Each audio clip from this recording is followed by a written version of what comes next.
Assalamualaikum warahmatullahi wabarakatuh. Perkenalkan, nama saya Mala Amilah dari Universitas Muhammadiyah Cirebon, Prodi Ilmu Keperawatan semester 3. Saya ingin menyampaikan sedikit informasi mengenai KB atau keluarga berencana. Apa sih itu KB? Apa sih tujuan dari KB? Apa sih alasan adanya KB? Dan apa aja sih alat-alat kontrasepsi? KB adalah gerakan untuk membentuk keluarga yang sehat dan sejahtera dengan membatasi kelahiran. Ingat, dengan membatasi kelahiran. Tujuan KB ada dua, yaitu tujuan umum dan tujuan khusus. Yang pertama, tujuan umum. Tujuan umum untuk meningkatkan kesejahteraan ibu dan anak dalam rangka terwujudnya NKKBS, norma keluarga kecil bahagia dan sejahtera. Sedangkan tujuan khususnya ada tiga. Yang pertama, meningkatkan jumlah penduduk untuk menggunakan alat kontrasepsi. Yang kedua, menurunkan jumlah angka kelahiran bayi. Yang ketiga, meningkatkan kesehatan keluarga berencana dengan membatasi kelahiran. Selanjutnya, apa sih alasan adanya KB dan kenapa sih pemerintah menciptakan program KB?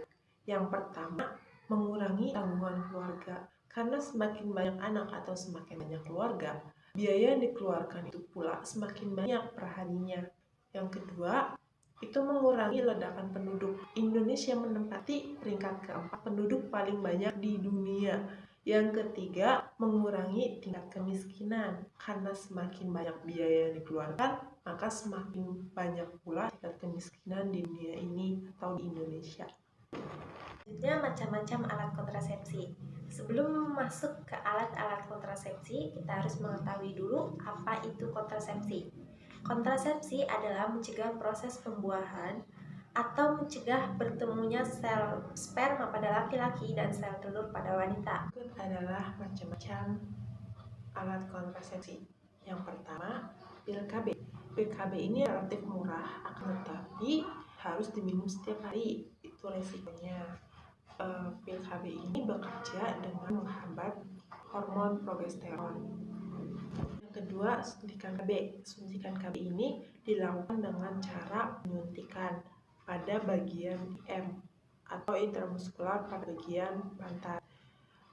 Suntikan KB sama dengan pil KB. Bedanya, pil KB itu harus diminum tiap hari. Kalau suntikan KB harus rutin melakukan penyuntikan. Suntikan KB bagi menjadi dua, yaitu ada suntikan 1 bulan dan ada penyuntikan 3 bulan. Itu harus rutin untuk hasil yang maksimalnya.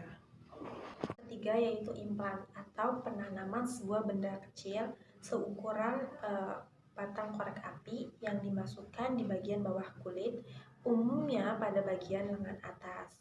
Implan dapat berfungsi dengan baik selama 3 tahun. Yang keempat yaitu alat kontrasepsi berupa IUD. IUD ini biasa disebut dengan spiral, berbentuk seperti huruf T yang biasa diletakkan di dalam rahim untuk menghadang sel sperma. IUD dibagi menjadi dua, yaitu IUD yang terbuat dari tembaga yang dapat berfungsi selama 10 tahun, sedangkan IUD yang berbentuk atau mengandung hormon bertahan selama 5 tahun. Yang kelima yaitu kondom, suatu kantong karet yang berbentuk tipis yang terbuat dari latex, tidak berpori-pori untuk menutupi cakar. Yang keenam yaitu sterilisasi. Sterilisasi dibagi menjadi dua, yaitu tubektomi dan vasektomi. Tubektomi yaitu memotong atau mengikat saluran tubal fallopi pada wanita. Sedangkan vasektomi yaitu memotong saluran sperma atau vas deferens pada laki-laki.